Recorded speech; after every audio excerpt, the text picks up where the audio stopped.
Hey, church family, I wanted to take this opportunity to present you with another word of encouragement as we continue to pray for the end of Winter Storm 2021.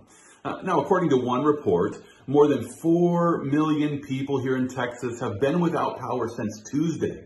And at least 24 Texans have died so far in weather-related incidents since last week. And this includes the 6 people who perished there in that massive pileup that took place in Fort Worth. And then also there's a Houston woman and her 8-year-old daughter, both of whom died from carbon monoxide poisoning after she started her car in her garage in an attempt to use its heating system just to stay warm. My heart breaks for the loss of life that has taken place since this storm came in. And at the same time, though, I have to confess that I'm struggling with frustration.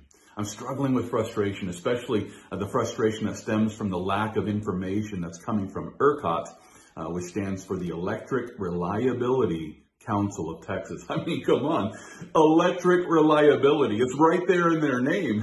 So they're failing to do the one thing that they, have set out to accomplish, which is electric reliability here in Texas. They're not only failing to provide us with electric reliability, but they're also failing just to provide us with just a flow of information which would help us to make decisions. I might make different decisions if I knew exactly where we are in the whole process of electricity restoration.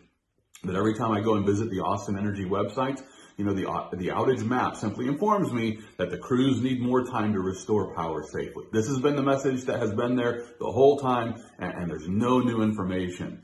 Meanwhile, I recognize, there are crews working overtime and they're working hard, and I appreciate all of that. They're using helicopters to go and de-ice the wind turbines that have been frozen for several days now. But now think about that scenario for a second.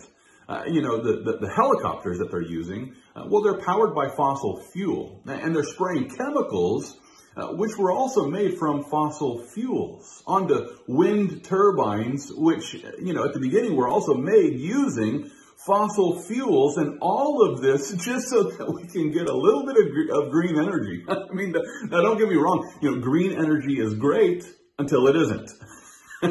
Green energy is great until it's no longer great, and when more than 4 million Texans lose power during a massive ice storm, it's time for Texas to realize that green energy is unreliable energy. Now, I'm happy to hear that Governor Greg Abbott has made it a top priority to investigate and reform the Electric Reliability Council of Texas. And it's my prayer that our governor will make some changes so that every Texan can have a reliable source of electricity. But until then, I encourage you to pray. Let's pray for the crews who are working. Let's pray for those who are without electricity, and especially for those who are elderly.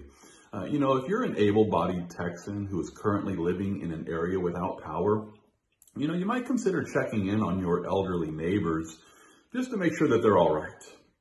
Now, I realize that Governor Abbott has deployed the National Guard to conduct welfare checks.